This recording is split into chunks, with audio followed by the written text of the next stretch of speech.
Think Progress did an investigation into 7 states that drug test welfare recipients, and the results are a stake to the heart of this policy and to the Republicans who pushed the policy. So let's take a look here. First, we'll go to Missouri. In Missouri, they spent $336,297 drug testing welfare recipients. There were a total of 38,970 welfare recipients in Missouri. A grand total of 48 of them tested positive for drugs. Next is Oklahoma.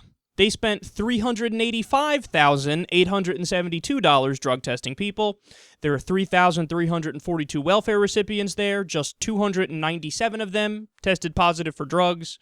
In Utah, $64,566 was spent. 9,552 people take welfare in the state of Utah. Only 29 of them tested positive for drugs. In Kansas, they spent about $40,000 testing welfare recipients. There are 2,783 welfare recipients in the state. Just 11 of them tested positive for drugs. Are you sensing a trend here? So let me just give you a few more examples here. Mississippi has over 3,600 welfare recipients. A grand total of 2 were on drugs. Tennessee has over 16,000. 37 of the 16,000 were on drugs. And then here's my favorite. Arizona has over 142,000 people on welfare because they're a good conservative state where they pull themselves up by their bootstraps, which is why more people in Arizona take welfare than in a lot of other states. And 3 of the 142,000 were on drugs. So overall, another one of my favorite facts, the national drug use rate is 9.4%. 9.4. For welfare recipients, it's between 0.002% and 8.3%. So the percentage of people that take drugs who are on welfare is less than the percentage of people that take drugs overall in the nation. And collectively, I should add that over $1 million was spent on this effort to drug test welfare recipients, and millions more are going to be spent in the coming years, all to just catch a handful of people doing drugs. And on top of that, man, the assumption that, well, if you're taking welfare and you're doing drugs, therefore you're not actively looking for a job and you don't want to work. That's the underlying premise here. That's the underlying assumption in each of these cases in each state. And that is absolutely not true. It's just not true. It's just not true. There was a brief period in my life when I was on unemployment. And during that time span, was I looking for a job? Was I thinking about exactly what I should do with my life? Absolutely. And did I do drugs at certain points when I was on the unemployment? Yeah. Did I think as I did it that, I can't do this because the state is giving me $200 a week or whatever it was, therefore my body is now the property of the state and they get to look inside my mind. I can't have a beer either because, God forbid, I'm getting $200 from the state, so now they own me. I mean, that's just ridiculous to me. The idea that there's any correlation between somebody doing a substance and them being lazy or not wanting to work or wanting to be a bum, absolutely made up. It's absolutely made up. As Dr. Carl Hart says, 80 to 90% of all drug users are moderate users. They're not addicted. They don't need it. They just choose to do it, and they're able to take care of their family and pay their bills and live a normal life.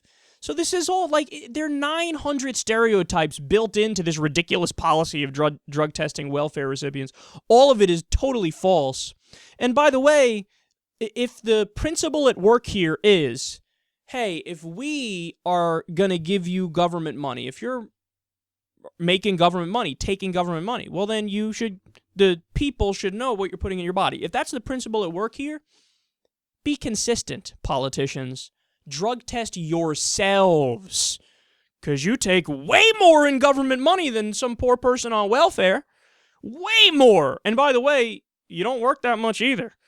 We always cover the numbers for, I forget them now, but we cover the numbers for Congress, and they work like not even half the days of the year. And these guys make over 100,000 in many cases, sometimes in the Senate, way more than that. So who the fuck are you? You guys don't work at all. You make hundreds of thousands of dollars. You're taking all the government money in the world. You piss in a fucking cup. How about that? And you guys don't even represent us. You guys are representing the rich and the corporations you're all bought and paid for. So if you want to drug test people for taking government money, drug test yourselves, goddammit. Go to Wall Street, hand out cups, say, hey, piss in this before noon today. Why Wall Street? Look at the bailouts they took. All the big banks. I mean, the only one that was let go was Bear Stearns, then everybody else, okay, rush in and save.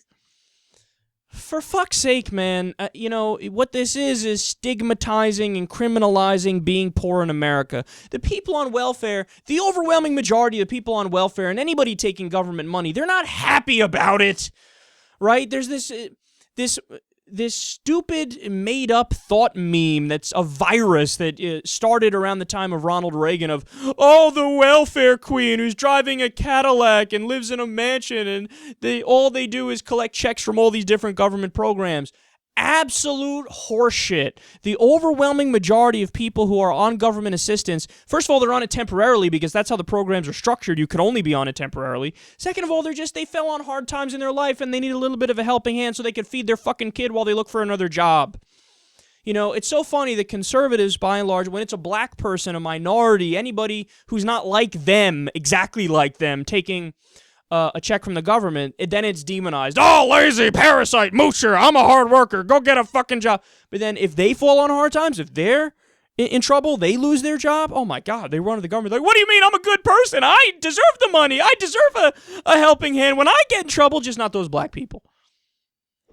You're all hypocrites, man. I mean, this goes right in line. We covered a story a while ago when you had Medicare, Medicaid, and Social Security that only went to white people. The program was overwhelmingly popular. All white people loved it. The second it was expanded to include black people and minorities, the favorability for it plummeted. You know what that means? There's no other conclusion.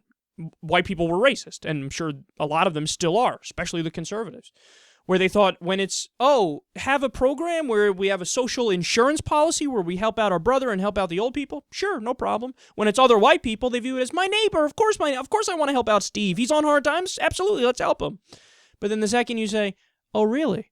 You want to allow Jamal into the mix here? They're like, oh, no, he's lazy. Come on, he's not like us. But go get a job. What are you doing? Why are you lazy? What's going on here? You want to take my money? This is basically like robbery. So when it was your neighbor, the white dude, of course, here, I'll give him a helping hand. It's just a little bit of money, no big deal. But when it's somebody who doesn't look exactly like you, the tribalism sets in. Oh, the other. Oh, there must be out to get us or something like that. If you can't tell, these stories piss me off because in the conservative mind and in the conservative states, they've warped themselves into thinking that the poor have it easy.